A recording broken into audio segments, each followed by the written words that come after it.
Hi. Okay. Hold on, it's got to load. So hi, I'm Claire. It's somewhat daunting to follow these talks by terrifyingly intelligent people about blockchain, so please humor me. I'm honored and excited to be here at Gray Area, which is an organization I've been a fan of for a long time, and I'm here to talk about two other things of which I am a fan: women and computers, preferably together. Apart is cool too.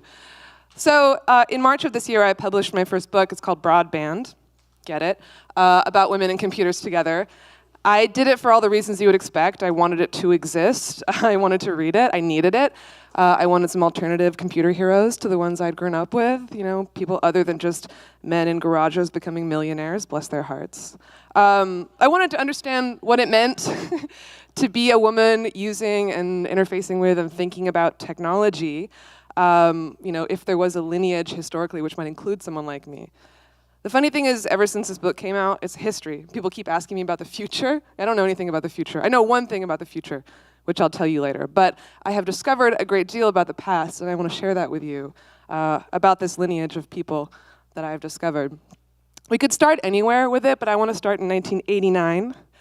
This is a woman named Stacy Horne, and in 1989, she was a grad student in New York, and she started her own online community. Back in those days, they didn't call it social media, they called it computer-mediated communication, CMC.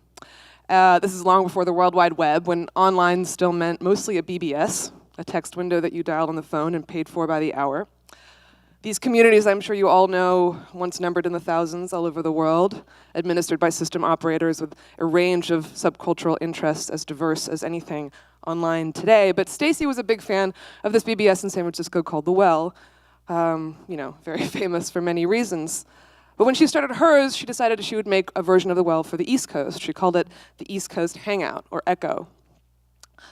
She started it on $2,000 of severance pay from her job, in her own Greenwich Village apartment, hosted on servers, surrounded by toy figurines, and lots of loose paperwork. I want to start with someone like Stacy today because her story to me is such a powerful antidote.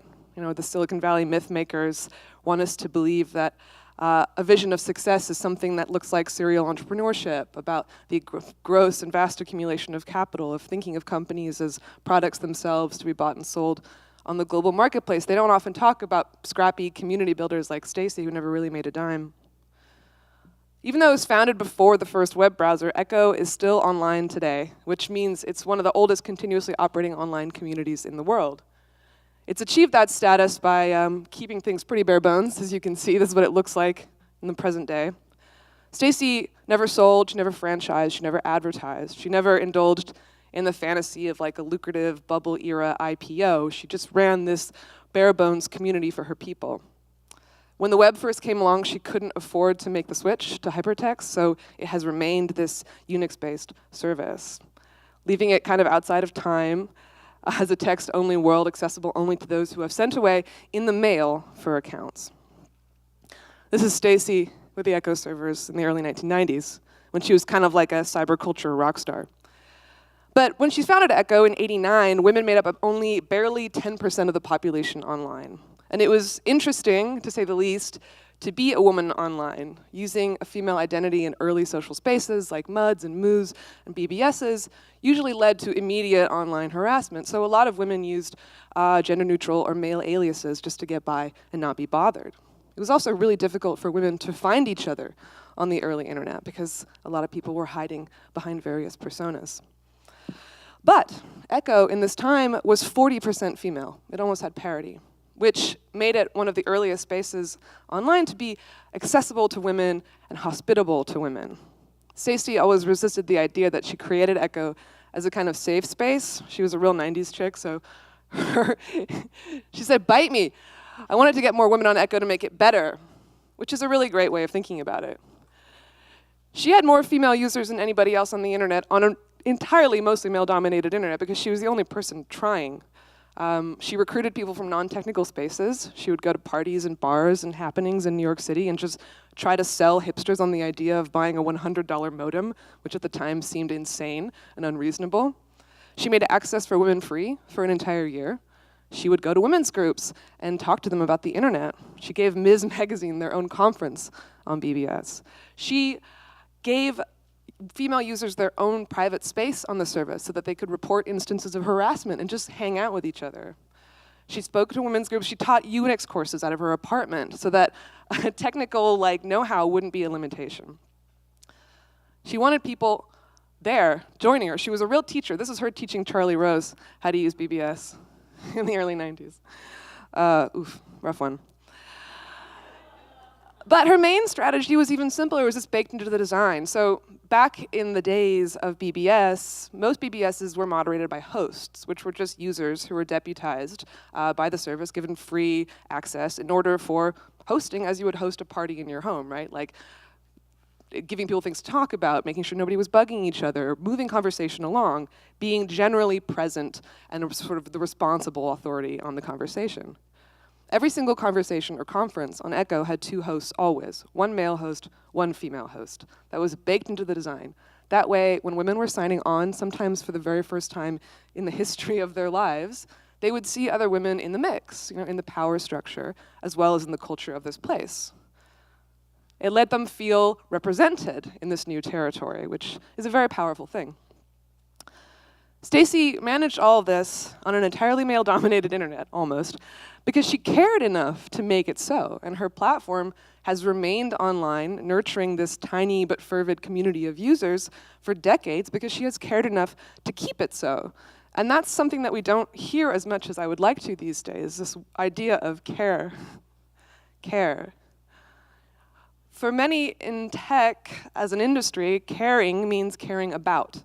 Investing, without the immediate promise of remuneration, in building something insanely great, as Steve Jobs was wont to say. It means risking stability and sanity in order to build things and change the world and make money, and sure, that's admirable. But what Stacy's legacy represents to me is not caring about, but caring after, caring for, continuing the commitment to a community beyond the early days of a startup and into the kind of tedious workaday realities of a technological platform once built. I think it's something that deserves to be honored.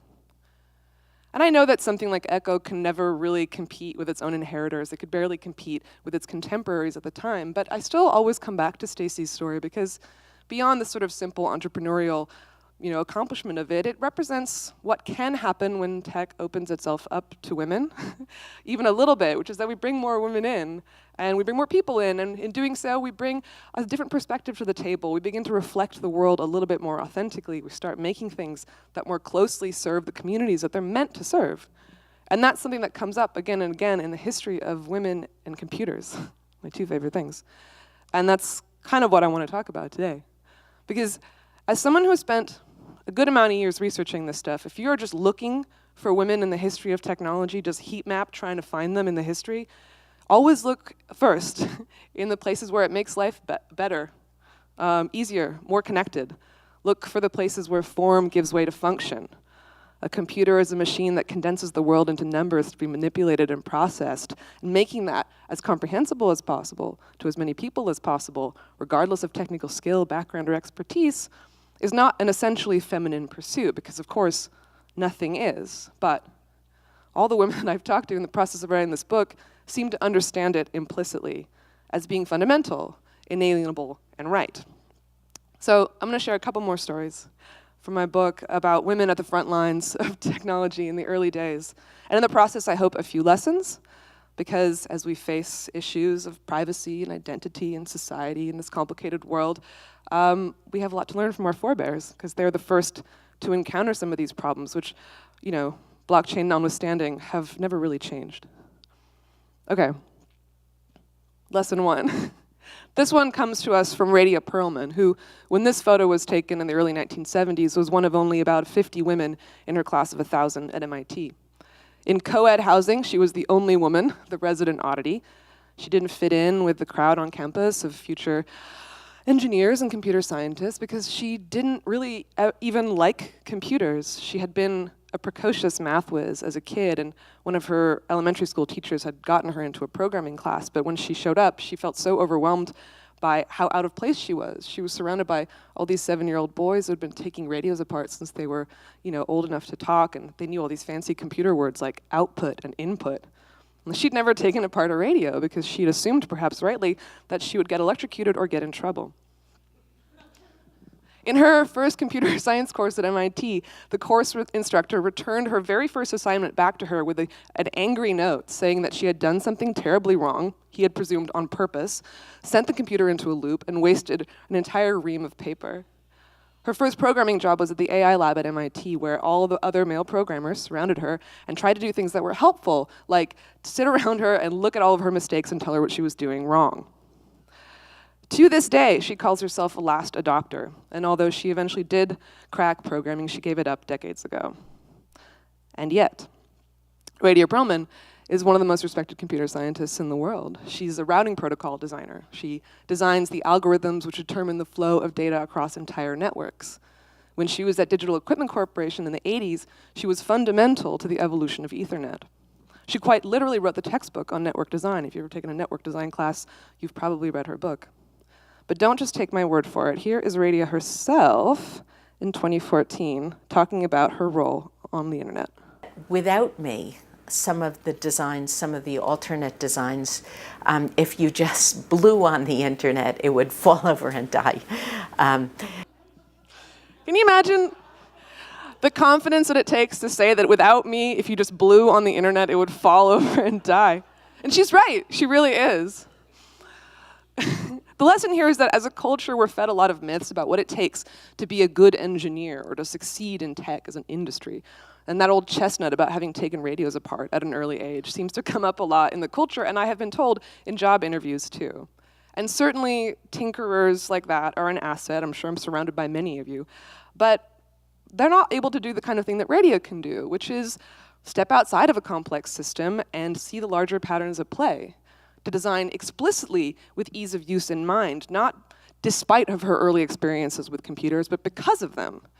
Because she had felt so intimidated by hardware growing up, she designs things that someone like herself would want to use, which is that they just work and you don't have to think about it at all.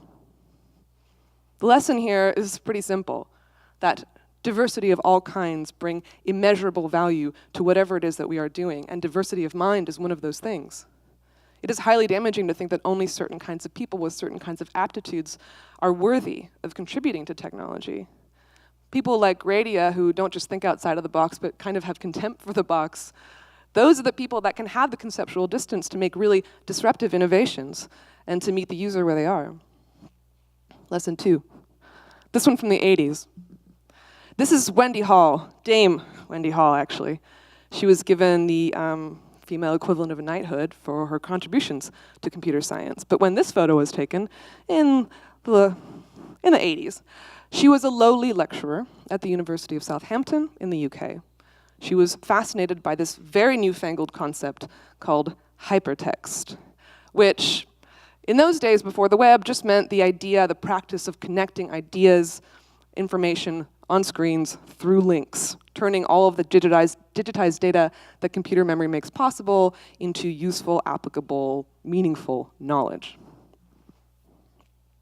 Wendy's colleagues at Southampton told her that there was no future for her in her department or in computer science at all if she kept on with this hypertext stuff, which they saw as being frivolous, not as serious as things like writing programming languages and compilers.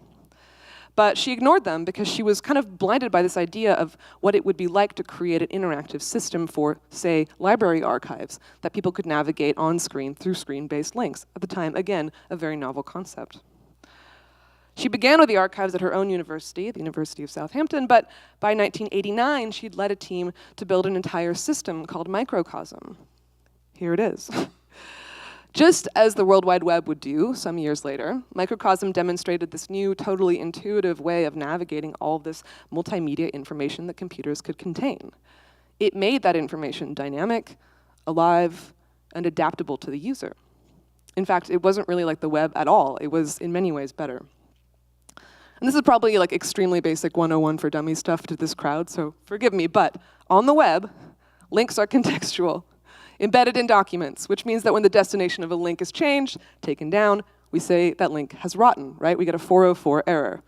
And the piece of information about what connected those two ideas together is gone forever. And that's a huge loss to our culture, because that is meaningful information. It is information about people making connections between things. Microcosm, however, kept all of its links separate in a database meant to be regularly updated and maintained, a link base. This link base would communicate with the underlying documents without leaving a mark on them, which made a link in microcosm more like a flexible information overlay rather than a structural change to the material. Effectively, this meant that a link could have more than one destination. A link could go back and forth. A link could be adapted to the user. So, for example, a more complex set of links could be laid on top of the same material for a more expert or advanced user. Where the web focuses on connecting documents, Wendy was more interested in the nature of those connections and how discrete ideas link together and why. In conclusion, microcosm was great.